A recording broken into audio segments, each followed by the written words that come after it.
Hi, this is Twisted Granny Tarot. Thank you for coming to my circle today.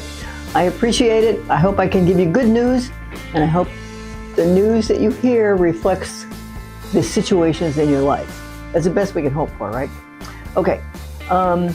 First thing first is, this is the tarot table where the guide is actually a horoscope pattern with 12 houses shown on it, so that I can tell you what's going to happen in 12 different categories of your life. We cover a lot of territory. It's very accurate. Actually, it's very accurate. So in the meantime, my friend Link, he publishes a calendar. It's over here, I'm told. And he likes to research antiquities, let's call it. And in this one particular, on April 19th, this is what he found out. Sigrblot, Sigurblot, the heathen first day of summer in the old calendar, which is sacred to Odin. So on April 19th, the Norse celebrated the first day of summer on April 19th.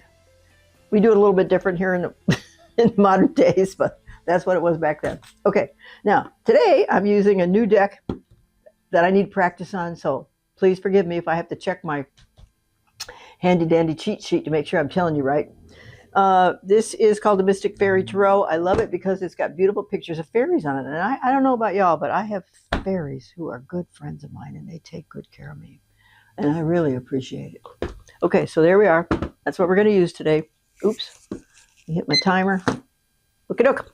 Now, all right, what we're going to do is the first house. The cards have been cut, blessed, and shuffled in the opposite direction. They've been shuffled, cut, and blessed. Okay, so first house. First house is what's on your mind right now. What's on your mind right now, according to this, is Gemini. What's going on? This is the Tower. This is the Tower in the original deck. Whew. It shows, the top of this right here looks like a tower in flames. So imagine that being the whole picture on what's the standard Rider-Waite deck. So it means you are in the midst of at the very minimum, a kerfuffle or a situation that you wished you didn't have to deal with, because it's hardly ever a good thing. But it could be a minor action, a minor activity going on in your life, or it could be major. So I'm crossing my fingers for a minor aggravation. But there it is, the Tower in your first house. So something is bugging you to death. You're like in a panic over it, and you're a Gemini, so is like your middle name. But I got you. Okay, I got you. Second house is your own money. Well, what we got here, the Seven of Pentacles. Well, here's somebody who is very well suited to her status in life, and she has money all around her, and she takes good care of it.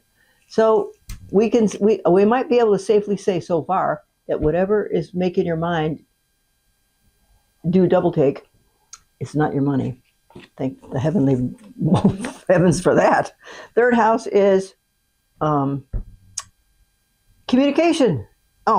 We got the Three of Swords. Now, kids, the Three of Swords in the regular deck depicts a heart with three swords in it.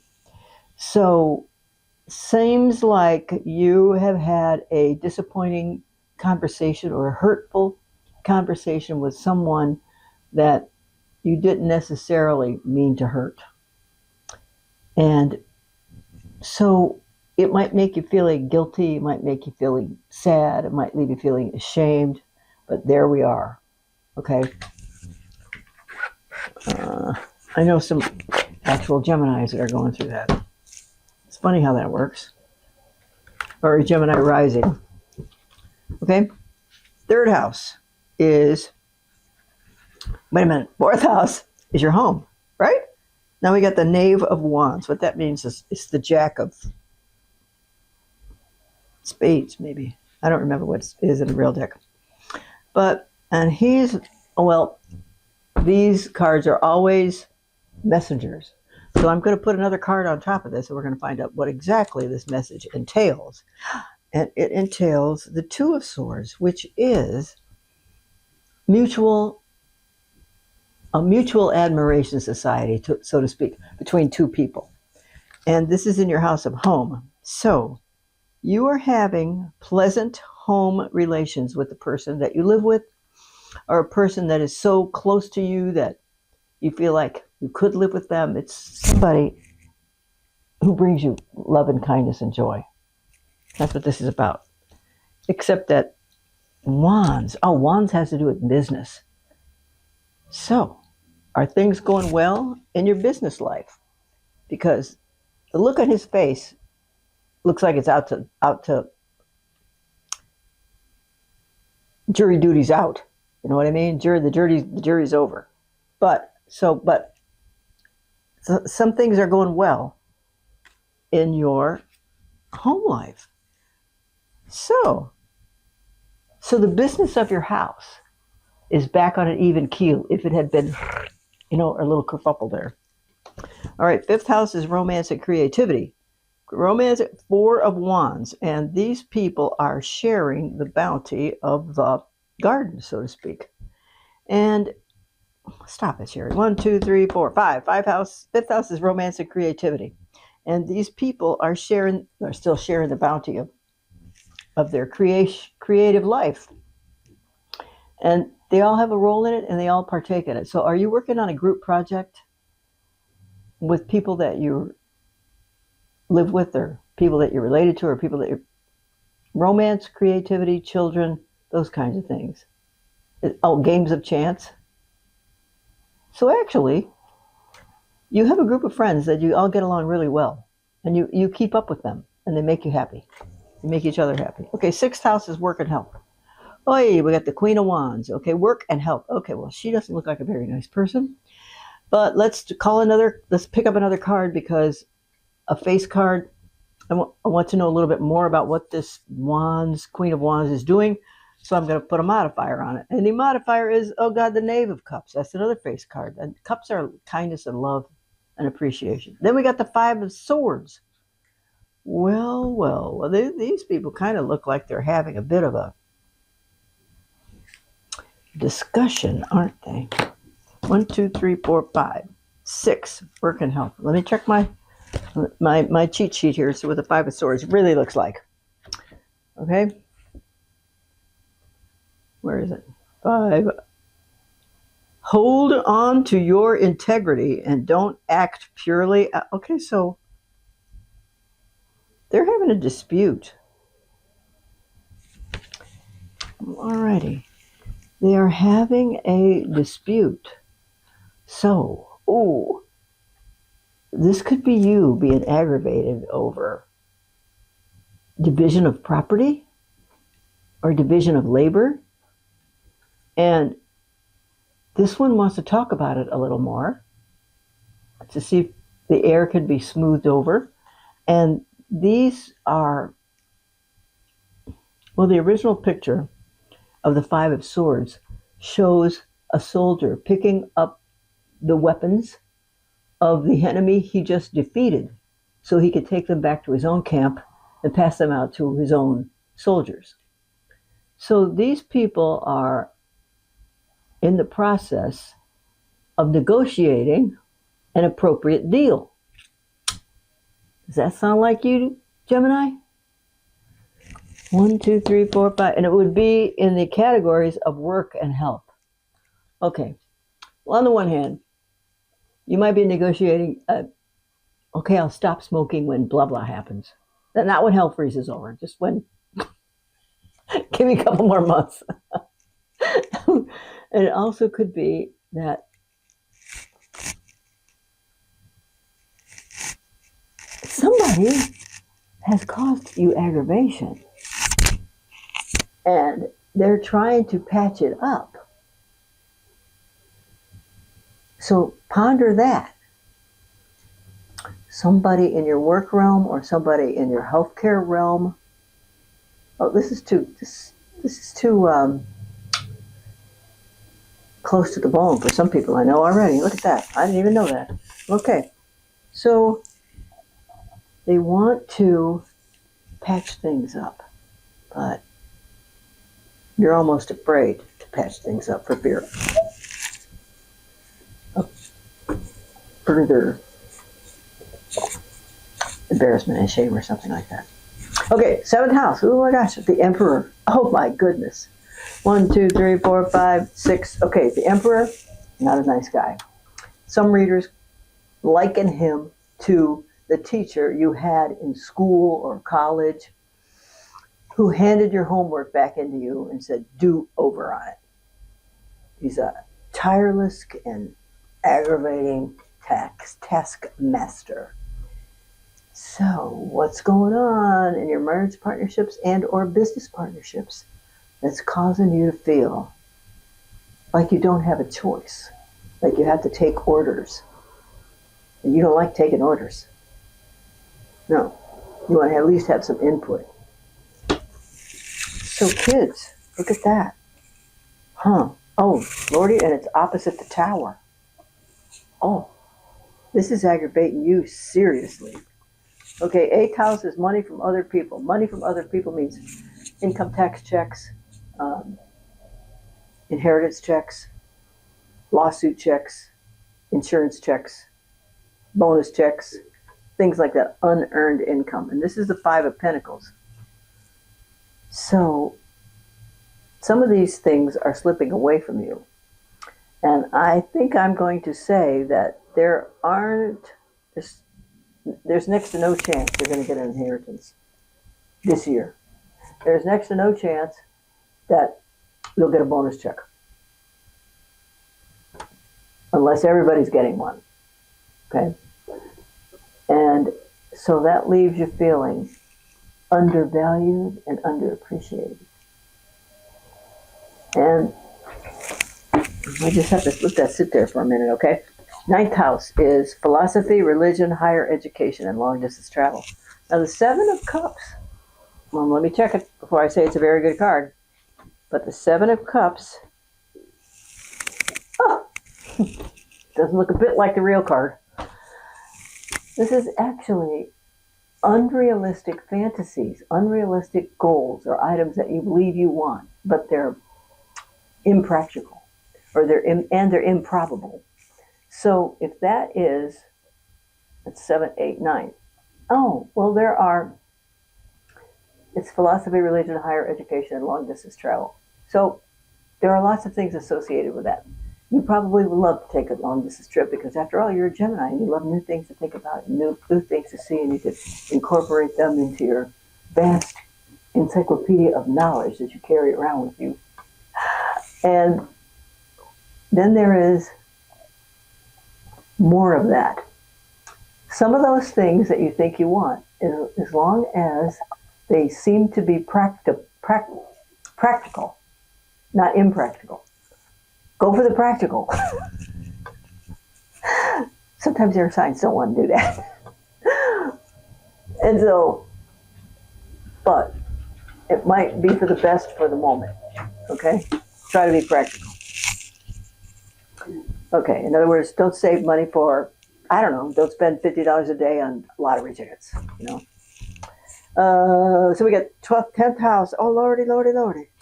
Now we got the 10th house. It's justice in your 10th house, right? Right. 1, 2, 3, 4, 5, 6, 7, 8, 9, 10. Yeah. This is your career. Now, whoa.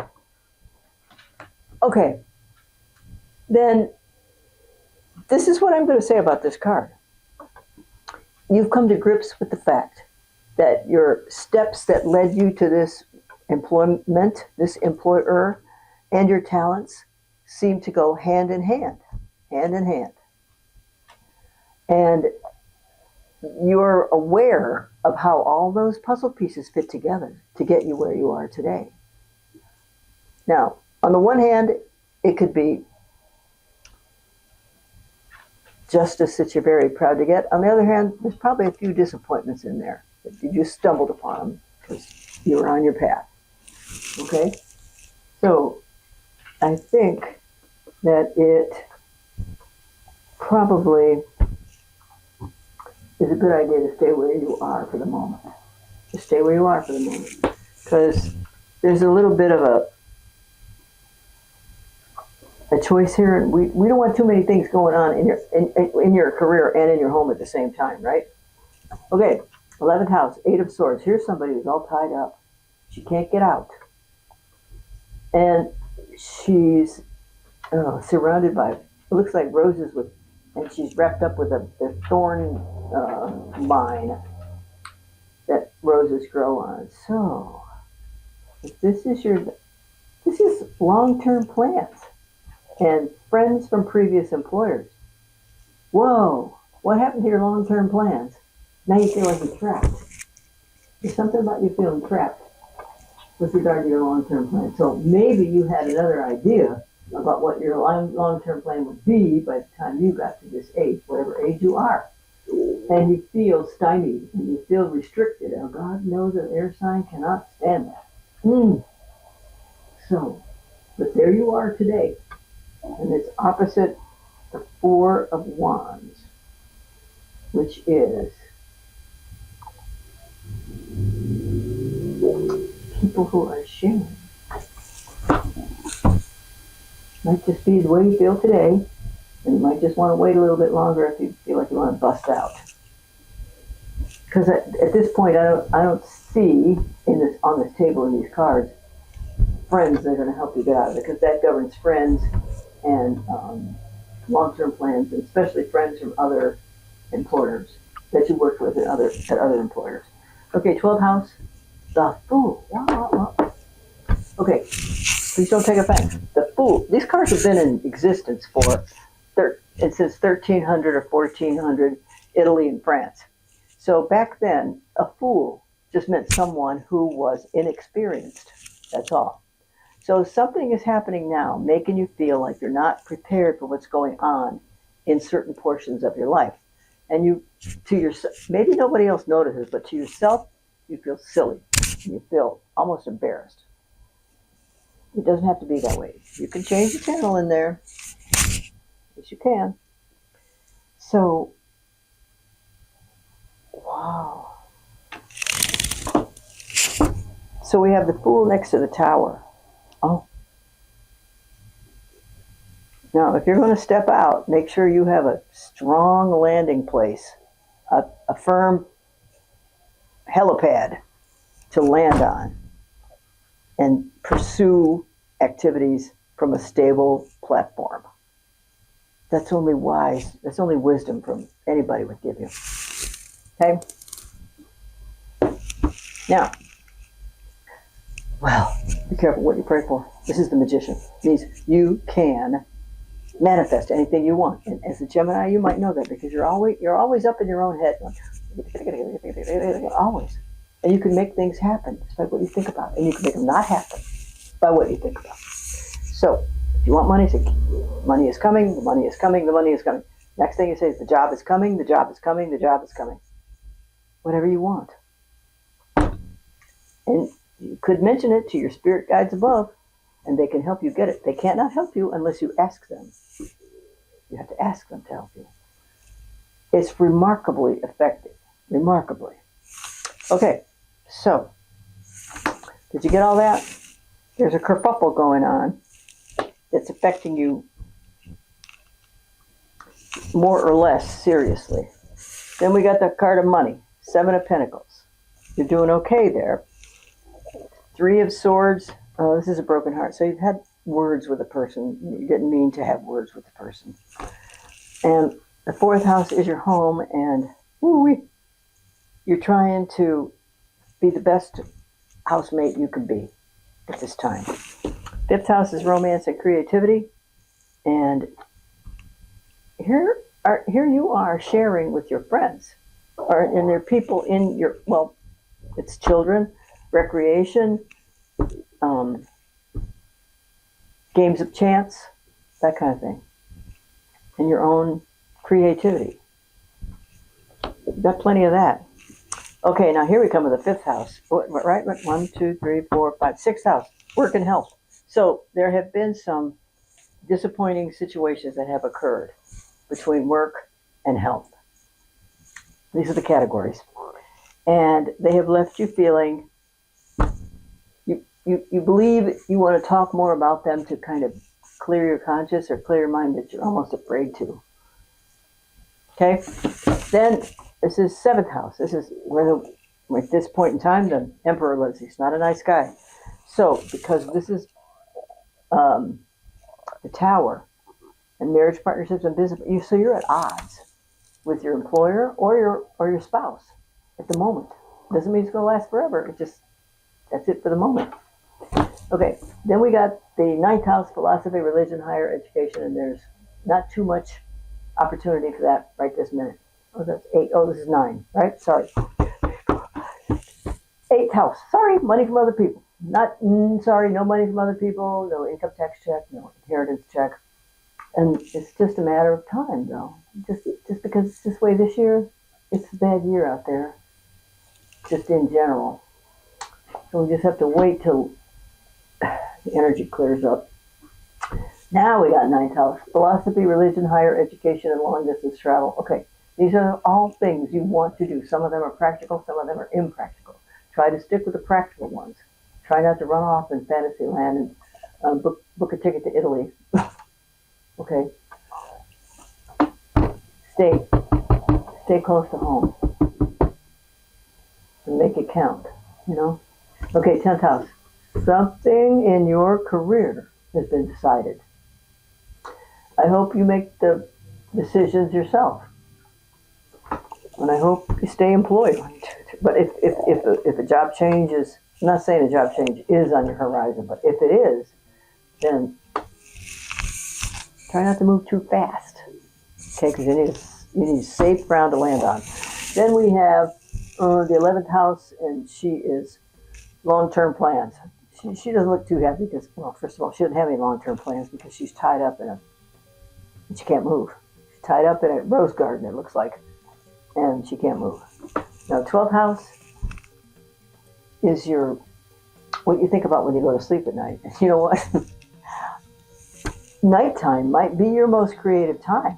So you might be the kind of person who gets more creative late at night than early in the morning.